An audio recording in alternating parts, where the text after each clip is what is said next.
오늘은 이제 예레미야서를 쭉 살펴봅니다. 이제 거의 마칠 때가 다 돼가요. 근데 예레미야서는 후반전으로 갈수록 계속 그 바벨론의 심판에 대한 얘기만 계속 반복이 됩니다. 그래서 오늘 그 바벨론의 심판과 하나님의 자기 백성들을 구원하시는 스토리가 오늘 본문에 기록이 돼요. 그래서 오늘은 본문에서 바벨론의 멸망에 집중하지 않고 자기 백성들을 사랑하시고 구원하시는 하나님의 사랑에 대해서 오늘은 좀 이야기를 하려고 합니다.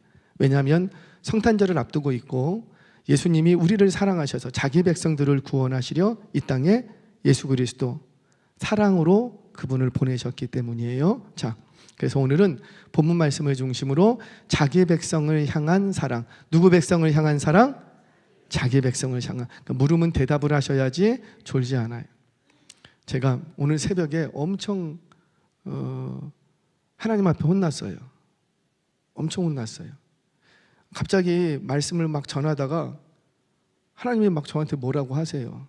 뭐라고 하시냐면, 야 고목사, 너 설교, 제가 이제 하나님 앞에 갔어요. 하나님 앞에 갔는데, 고목사, 너 설교할 때 성도들 잤지? 너 자도록 왜 내버려뒀어? 그러면 제가 뭐라 그래야 되죠? 아, 한국 교회는 그렇습니다. 그 깨우면 큰일 납니다. 그래야지 돼요? 아니 갑자기 그 생각이 팍 주시는 거예요. 고목사, 너 설교하는데 성도님들이 다 주무셨지? 너 왜 이렇게 설교를 재미없게 해서 다 졸게 만들어? 그러면 저 뭐라 그래야 되죠? 그 죄는 누구 죄고? 나의 죄지. 얼마나 설교가 듣기가 힘들었으면 다 졸고 계시겠냐고. 그건 저 죄죠. 또 하나는, 고목사, 너 설교하는데 그 성도님 주무셨지? 너 왜 그냥 내버려뒀어? 그러면은 제가 하나님 앞에 가서 뭐라고 얘기를 해야 되죠? 제가 목사가 아니라면은 아무렇지도 않을 것 같아요. 목사가 아니라면. 근데 목회자잖아요. 근데 목회자인데 그거를 그대로 두면 제가 잘하는 거예요? 못하는 거예요? 잘하는 거예요? 못하는 거예요? 아니, 솔직히 한번 얘기해 보세요. 내비둬야 돼요? 아니면 깨워드려야 돼요? 칼빈이라는 우리 장로교회 칼빈 목사님은 그 예배실이 이런 공간이었어요. 이런 공간에 강단이 어디 있었냐면 저 중간에 있었어요. 강단이. 그래서 저쪽이 출입문이고 이쪽이 끝이에요. 중간쯤에 원탁으로 이렇게 세워서 이제 스위스에서 목회를 하시는데, 제네바에서 목회를 하시는데 강단을 저 중앙에 만들어놔요. 그래서 사방에서 성도들이 볼 수 있도록 이렇게 합니다. 근데 칼빈 선생님은 목회 설교를 하시면서 항상 옆에 기다란 짝대기를 하나 갖고 계셨대요. 진짜예요.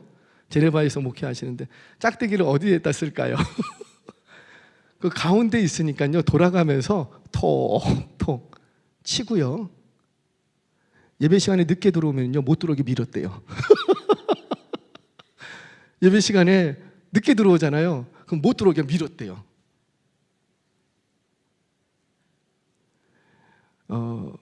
과거의 예배의 현장은 그랬다라는 거죠. 정말 말씀 앞에 예배에 정말 치열했다는 거예요. 그 예배 드리는 그리스도인들의 태도, 그러니까 예배는 아무나 드릴 수 있었던 게 아니라는 거죠. 쉽게 드릴 수 있었던 것도 아니었다고요. 그만큼 예배를 드리는 성도들의 퀄리티는 엄청나게 높았다는 거예요. 그러니 세상이 교회를 어떻게 볼까요? 저기 교회는 아무나 들어갈 수가 없어. 저 예배 현장은 아무나 들어갈 수가 없어. 그러니까 세상 사람들이 교회를 흠모하게 되는 거예요. 나도 저기 좀 들어가 봤으면 좋겠는데. 여러분, 로마가 왜 기독교를 국교화했을까요? 흠모한 거예요. 자기 로마 시민 아내들은 너무 문란해. 믿을 수가 없어. 그런데 우리가 박해했던 저것들은, 저 기독교인들은 너무 지독하게도 정결을 지켜, 거룩을 지켜, 정결해. 근데 후손은 이어야 되겠어. 그러니까 다 누구를 데려오고, 그렇죠, 기독교인들을 다 아내 삼아 버립니다. 그래서 아내들이 다 기독교인이야. 그러니까는 세월이 조금 흐르고 나니까는 그 나라 전체에 정치에 있는 사람, 무슨 법을 세우는 사람, 권력 있는 사람, 왜 좋은 가문이 좋은 후손 낳고 싶어 하잖아요. 그러니까 로마인들, 여인들은 믿을 수가 없어. 그러니까는 다 기독교인들을 데리고 와서 아내 삼았다고요. 그리고는 후손을 낳게 했어. 그랬더니 그 후손들이 자라고, 그러니까 그 나라 전체가 어떻게 되고요? 그렇죠. 기독교화 되는 거예요. 동방의 예루살렘이라고 불렸던 이 땅이 그랬다라는 겁니다. 이 땅에 수많은 청년들이, 그 초대교회 청년들이 얼마나 정절을 지키고, 오늘도 이렇게 상담을 하면서 술 마시는 얘기도 나오고 막 그랬어요. 목사님, 와인은 먹어도 됩니까? 말아야 됩니까? 와인 먹어야 돼요? 말아야 돼요? 거기서 좀 얘기 좀 해보세요. 먹어야 돼요? 말아야 돼요? 여러분, 먹고 안 먹고가 천국 가고 지옥 가는 문제가 아니지만 안 먹는 것이 여러분들의 신앙에 유익합니다. 아멘이세요? 그러니까 먹는 것이 유익하면 그렇게 하세요. 먹는 것이 유익하면 그렇게 하세요. 근데 안 먹는 게 유익하다면 우리 어떻게 해야 될까요? 내 신앙에 유익하다니까요. 내 신앙에. 이건 천국 가고 안 가고의 문제가 아니라 내 신앙에 유익하면은 유익한 걸 해야 돼요? 무익한 걸 해야 돼요? 그렇죠. 유익한 걸 해야죠. 뭐 그 외에도요, 금주에 대해서는요, 역사적으로 제가 얘기도 드릴 수 있어요. 모든 나라들은요, 다 금주령이 있었어요. 아시죠? 스페인도 그랬고, 네덜란드도 그랬고, 미국도 그랬고, 영국도 그랬고, 우리나라도 그랬고. 금주령. 왜? 술로 인해서 폐단이 너무 많았기 때문에. 예수 안 믿는 그들도요, 금주령을 내렸다고요. 국가적으로. 얼마나 이게 국가적인 손해였는지. 하물며 그리스도인들이 먹고 안 먹고가 천국 가고 지옥 가고 그 문제를 하는 거 아니에요. 천국은 누가 가고? 예수 믿는 자가 가는 거예요. 아멘이세요? 술 안 먹는 자가 가는 게 아니고 예수 믿는 자가 가는 거예요. 그럼 우리는 술 먹어도 되는가? 먹으려면 먹으세요. 그게 여러분들에게 유익하면. 어떤 분은 그래요. 자기가, 어떤 분이 신앙생활 잘해요. 나름대로 잘해요. 주 이름에 안 빠지고. 그런데 이분이 술을 너무 좋아해. 너무 좋아해. 그래서 반주로 꼭 드셔야 돼. 그런 분들 계세요? 안 계세요? 이분이 술을 먹고 뭐 망가지거나 남한테 피해를 끼치거나 악한 모습은 안 보이는데 술이 너무 좋대. 그렇게 달대. 그렇게 달대. 그래갖고 밥을 먹을 때도 반주로 이렇게 한 잔씩 하셔야 돼요. 너무 좋대, 술이. 어떻게 해야 되죠? 내비둬야 돼요? 아니면은 권면해야 돼요? 그게 너무 좋대. 반주로 드시는 게. 제가 그랬어요. 너무 좋은 그걸 안 하는 게 신앙입니다. 뭐 누구 때문에? 예수 때문에. 그것이 나에게, 아니 성경에 또 아시는 분들은 그래요. 성경에 몸이 아플 때에 그 포도주를 좀 써라 이런 구절이 있지 않습니까? 그래요. 몸이 아플 때 포도주를 한 잔 마셔갖고 피가 돌게 해서 동상 걸리지 않고 살아나는 경우들도 있어요. 근데 그럴 때는 먹을 게 뭐밖에 없고 그거밖에 없기 때문에 그래요. 근데 지금은 여러분들 건강을 위해서 술이 있어요? 아니면 집안에 비타민제가 더 많아요? 훨씬 좋은 게 많아. 건강을 위해서 먹을 수 있는 게, 피순환을 위해서 먹을 수 있는 게 훨씬 더 많아요. 그런데 굳이 그 술을 드셔야 되겠냐 이거죠. 저는 뭐 그게 뭐 죄다 아니다 지금 그 얘기가 하는 게 아니고 유익하냐 무익하냐를 지금 얘기하는 거예요. 여러분들의 신앙과 영혼의 유익한 편을 택하시기를 바랍니다. 아멘이세요? 청년들하고는 나중에 이런 얘기를 조금 더 진솔하게 더 깊이 얘기할 거예요. 순결에 관한 문제, 지금 뭐 다 같이 있으니까 제가 많이 접근하지 못하지만 따로 있으면 순결에 관한 문제, 스킨십에 관한 문제, 어디까지 스킨십을 허용할 것이냐, 물질, 재정의 문제, 내가 어떻게 돈을 쓰고 어떻게 돈을 관리하고 어떻게 헌금 생활을 해야 되고 어떻게 구제 생활을 해야 되고, 진솔한 직업을 선택할 때는 내가 어떤 기준을 가지고 직업을 선택해야 되느냐, 성경에 다 나와 있다고요. 다 나와 있다고요. 그런데 우리는 두리뭉실하게 예수 잘 믿어라고 끝내는데 성경은 그렇게 가르치지 않아요. 성경은 굉장히 구체적입니다. 어느 정도로 구체적이냐면 너 도로 공사할 때 맨홀 뚜껑 잘 덮어라. 그러지 않고 맨홀 뚜껑 안 덮었다가 누구 다치면 그 도로공사는 네 책임이다. 핏값을 내가 너한테 묻겠다. 너 집 지을 때 베란다 난간 잘 지어라. 만약에 베란다 난간을 툭 밀어가 거기서 떨어져 죽으면 그 핏값 그 공사 담당한 너한테 묻겠다. 이게 성경이라고요. 얼마나 구체적이에요. 아니 성경에 무슨 맨홀 뚜껑 얘기가 나오고 베란다 얘기가 나오고 이게 성경에 나올 얘기가 아니잖아요. 근데 성경은 그 정도로 우리의 삶에 구체적으로 얘기하십니다. 레위기서를 보면 어때요? 구약인데도 불구하고 먹을 것, 안 먹을 것, 할 것, 안 할 것, 너무도 입을 것, 안 입을 것, 너무도 구체적으로 우리의 삶에 적용시켜 주시고 있다는 거예요. 그게 말씀입니다. 아멘 하시기 바랍니다. 나중에 한번 우리 그런 얘기들을 우리 청년들하고는 좀, 여기 계신 분들은 이미 다 이제 다 청년들하고는 좀 해야지 될 것 같아요. 앞으로 여러분들의 인생이 있으니까. 자, 오늘 다시 말씀으로 돌아와서 자기 백성을 향한 하나님의 사랑에 대해서, 그 사랑에 대해서 오늘 여러분들하고 좀 이야기를 나누려고 합니다. 제가 오늘 강해는 할 게 없어요. 하도 여기 이제껏 했기 때문에 강해는 할 건 없고 제가 한 가지 이야기를 여러분들과 나누고 말씀을 정리하겠습니다. 독일에 스텐버그라는 화가가 있습니다. 이 화가는 지금도 굉장히 유명해요. 스텐버그의 십자가상 치면 나올 거예요. 스텐버그라는 평범한, 그때 당시에는 평범한 화가였어요. 그는 그때 당시에는 교회 안 나가는 사람이 없었어요. 모든 국민이 다 나갔어요. 독일에서 모든 국민이 다 나갔어요. 그러나 교회는 나가지만 거듭나지 못한 그리스도인이었습니다. 당시의 화가들은 교회에서 돈을 받고 1년에 한두 장씩 성화를 그리는 것이 관례였어요. 그게 관례예요. 너가 화가라면 동네에 있는 교회에서 요청이 있으면 돈을 받고 그림, 성화를 한두 장씩 그려주는 게 그게 보통 교회와 화가 사이의 관례였어요. 그래서 성화가 많은 거예요. 그런데 스텐버그도 이 교회에서 이제 돈을 좀 받기로 하고 그림을 이제 하나 그려주기로 했어요. 그 그림이 스텐버그의 십자가상이라는 그림이었습니다. 예수님이 순환당하는 그림을 한 장을 이렇게 그렸어요. 근데 그리다가 그 교회에서 나한테 돈을 적게 준다는 소문을 듣습니다. 그리고 그리다가 스탑했어요. 적게 준다고 하니까. 스탑하고는 그리던 그 그림을 완성하지 않고 자기 화실의 한쪽 벽에다가 이렇게 세워놨어요. 하루는 여느 때처럼 거리에 나가서 자신의 그림의 모델이 되어줄 집시 여인을 찾습니다. 그러니까 모델이 되어줄 여인을, 적당한 여인을 하나를 찾았는데 그 여인의 이름이 페티타라는 여인이었어요. 페티타.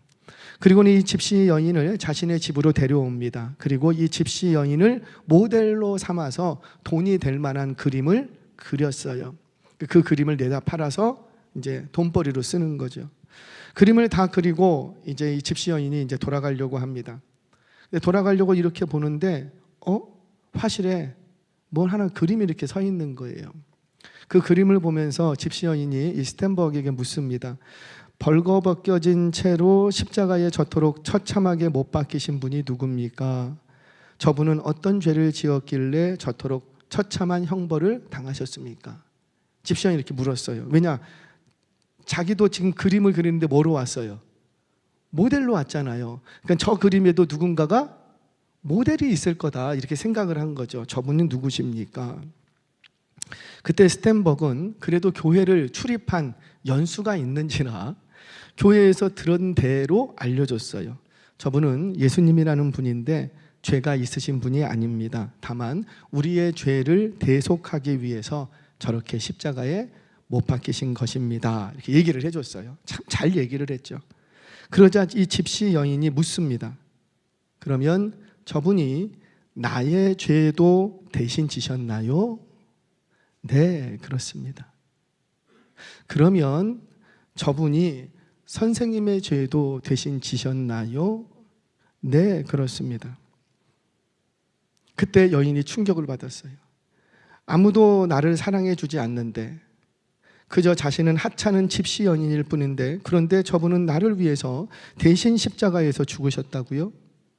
참 고마우신 분이네요. 나는 그런 줄도 몰랐어요. 그러면서 이런 말을 합니다. 그럼 이제부터 내가 저분을 위해서 무엇을 해야 되겠습니까? 그러자 스탠버그는 가까운 교회에 나가셔서 예수님을 믿으라고 권했어요. 그때 이 여인은 눈물을 펑펑 흘리면서 고개를 끄덕이고는 돌아갑니다. 회심한 거예요. 그 자리에서. 아무도 자신을 사랑해 주지 않는데 길거리에서 쓰레기통을 뒤적이면서 하룻밤 묵을 때를 찾으면서 길거리에서 자기 침실을 삼고 길거리에서 지내는데, 그래도 아무도 누구 하나도 거들떠보지 않는데 그런 자신을 위해서 십자가에 달려 죽으신 분이 계시다는 그 사실 하나만으로도 회심하게 되었던 거죠. 이 집시 여인을 향한 하나님의 사랑을 발견하게 된 거예요. 자, 그런데 이야기는 그 다음부터 누가 잠을 못 자냐면 그날 밤 스탠버그가 잠을 못 잡니다. 자꾸 집시 여인이 했던 말이 뇌리에서 떠나지는 않는 거예요. 저분이 선생님의 죄도 대신 지셨습니까?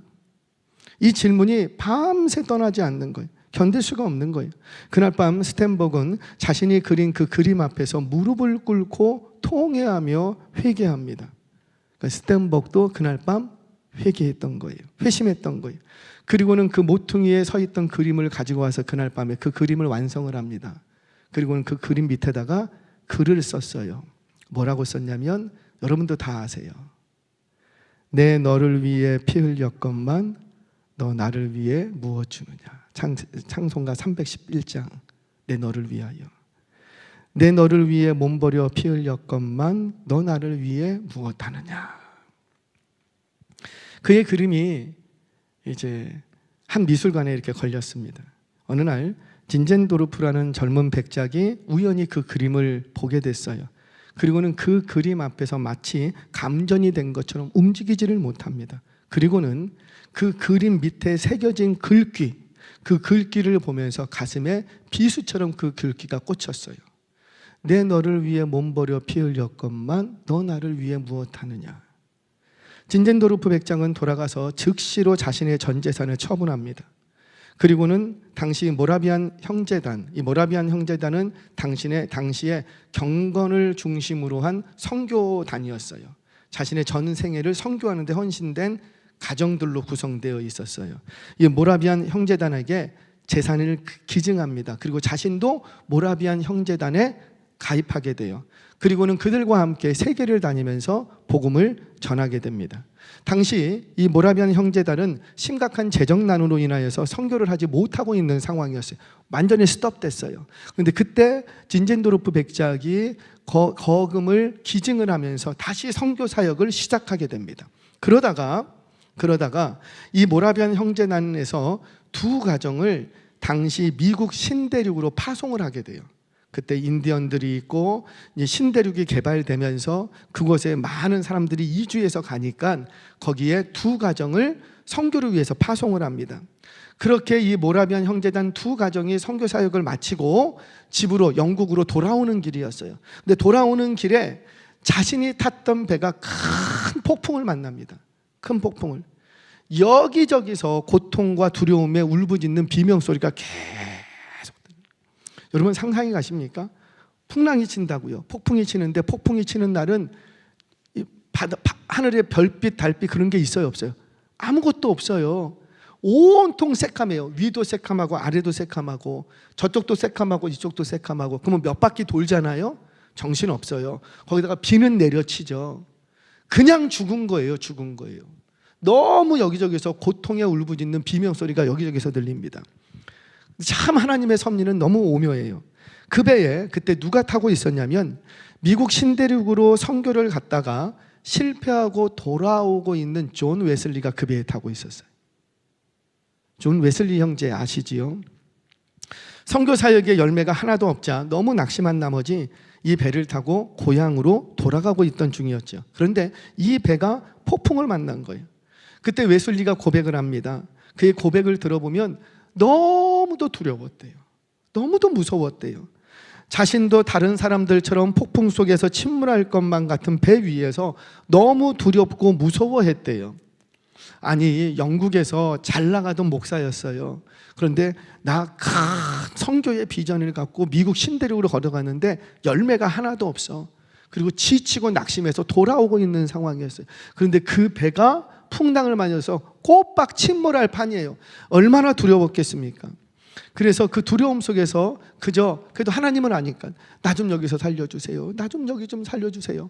울부짖으면서 기도했답니다. 그런데 그 배에서 평안한 가운데 하나님을 찬송하고 있는 이 모라비안 형제단 두 가정을 발견하게 됐던 거죠. 그리고는 모라비안 형제단을 보면서 생각했다. 나는 뭐지? 저들은 저토록 평안한데 왜 나는 이렇게 두려워하고 있지? 내가 믿는 하나님과 저들이 믿는 하나님이 왜 이렇게 다르지? 나도 하나님 믿는데 저들도 하나님 믿는데 똑같은 하나님을 믿는데 왜 똑같은 상황 속에서 왜 반응이 다르냐라는 거예요. 그리고는 큰 충격에 빠지면서 이 모라비안 교도들의 이 평안한 모습 속에서 이 웨슬리는 또 한 번 크게 회심하게 됩니다. 그리고는 영국으로 돌아와서는 온갖 부패와 죄로 변질되어가는 이 영국을 다시 하나님께로 돌려놓게 돼요. 큰 회개와 부흥의 역사에 쓰임받게 됩니다. 어디 영국뿐입니까? 감리교의 창설자가 되어서요, 영국만 하나님 앞으로 돌아온 게 한 것이 아니라 세계 모든 민족에게 회개와 부흥의 역사를 일으키는 불쏘시개로 쓰임받게 됩니다. 그런데 여러분 잘 한번 더듬어 보세요. 이 거대한 역사의 시작은 누구로부터였고? 그 한 집시 여인의 회심으로부터. 집시 여인의, 하나님을 모르는 한 집시 여인이 아무것도 미래도 없다고요. 별 볼 일 없다고요. 그런데 그 별 볼 일 없는 미래도 없는 이 집시 여인이 자신을 향한 하나님의 사랑을 발견하게 됐어요. 뭐 돈을 받은 것도 아니고 건강을 받은 것도 아니고 명예를 받은 것도 아니고 그저 나 같은 인생을 하나님이라는 분이 사랑하고 계시는구나. 자신을 향한 하나님의 그 사랑을 깨닫게 된 거예요. 그 사랑 앞에 이는 회개했던 거지요. 그러자 집시 여인이 사랑 앞에 무너져 회개하자 스텐벅이 회개하게 되고, 스텐벅이 회개하고 돌아오게 되자 진젠도르프의 헌신을 일으키게 돼요. 진젠도르프가 헌신하게 되자 모라비안 형제단이 선교 활동을 시작하게 되고, 모라비안 형제단의 활동으로 인하여서 존 웨슬레가 다시 회복되게 되고 전 세계의 부흥의 불쏘시개로 사용되더라는 거예요. 사랑하는 여러분, 무슨 얘기입니까? 그 누구라도 내가 아무리 비참한 상황, 아무리 보잘것없는 인생이라 할지라도 나를 향한 하나님의 사랑을 깨닫고 믿는 자로부터 하나님의 회복과 부흥의 역사가 시작되는 줄 믿으시기를 바랍니다. 오늘 말씀이 그거예요. 오늘 본문의 말씀도 그 얘기를 하고 있어요. 여러분, 바벨론은 유다 백성들의 죄악을 심판하는 회초리로 쓰임받았습니다. 새벽에 계속 얘기했어요. 바벨론은 하나님 앞에 회초리로 쓰임받았어요. 내가 너 강대하게 해줄 테니까 그 강대한 힘을 가지고 나에게 거역했던 죄악했던 그 도시들, 국가들을 다 심판해. 회초리로 쓰임받았어요. 그런데 그렇게 실컷 회초리로 쓰임받았던 바벨론은 결국 어떻게 되고? 하나님 앞에 버림당하는 인생이 되고, 근데 정작 회초리를 맞았던 유대 백성들은 어떻게 되고? 다시 회복되게 되는 거예요. 놀랍지 않아요? 왜 그런 거예요? 5절 말씀 다시 한번 읽겠습니다. 5절 시작. 이스라엘과 유다가 이스라엘의 거룩하신 이를 거역함으로 죄과가 땅에 가득하나 그의 하나님 만군의 여호와에게 버림받은 호라비는 아니에요. 여기서 호라비라는 번역은 썩 좋은 번역이 아니에요.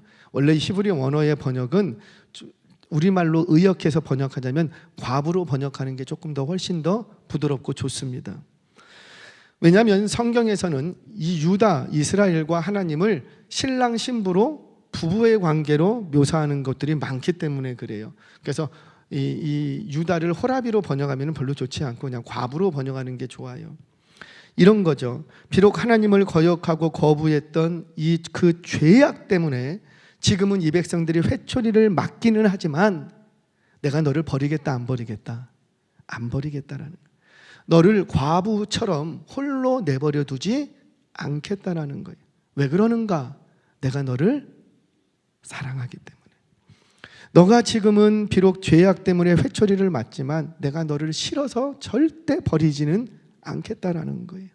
자기 백성을 향한 하나님의 사랑을 저와 여러분들도 붙드시기를 바랍니다. 하나님 나에게 뭐 주세요? 이것 주세요? 저것 주세요? 물론 주시면 좋아요. 저도 좀 좋아요. 좀 주셨으면 좋겠어요. 그런데 그것보다 더 받기 원하셔야 되는 한 가지가 있어요. 그게 뭐라? 하나님의 사랑. 아들까지 주셨다고요. 아들까지 주셨으면 다 주신 거 아니에요? 아들까지 주셨으면 다 주신 거 아니에요? 그런데 자꾸 우리는 그분에게 더 달래요. 뭘 달래요? 뭘 달래요? 물론 필요한 것 있으면 구하시기 바랍니다. 근데 그 모든 것을 다 받아도 이 죄인을 향한, 나를 향한 하나님의 사랑과는 견줄 수가 없는 거예요. 그 모든 것을 내가 다 받고 하나님의 사랑을 잃을 바에야 그거 다 안 받고 하나님의 사랑 안에 거하시기를 바랍니다. 말씀을 정리하겠습니다. 호세아서에 등장하는 고멜 이야기 다 아시지요? 그 고멜이 누구예요? 저와 여러분들 아니겠습니까? 음행한 아내 고멜, 그 여인을 또 데려오고 또 데려오고 끝까지 버리지 않는 그 하나님의 사랑. 그 사랑을 받는다고 계속 음행하면 될까요? 그건 아니잖아요.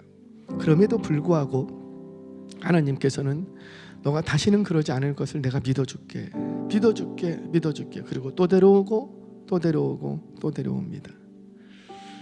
왜 그렇게까지 하는가? 그를 사실 믿어서가 아니라 그를 사랑하기 때문에. 사랑하기. 이게 바로 여러분을 향한, 저와 여러분들을 향한 하나님의 변하지 않는 사랑임을 믿으시기를 바랍니다. 이 사랑으로 인하여서 우리는 곧 회복될 거예요. 반드시 다시 회복될 거예요. 아니, 회개할 거예요.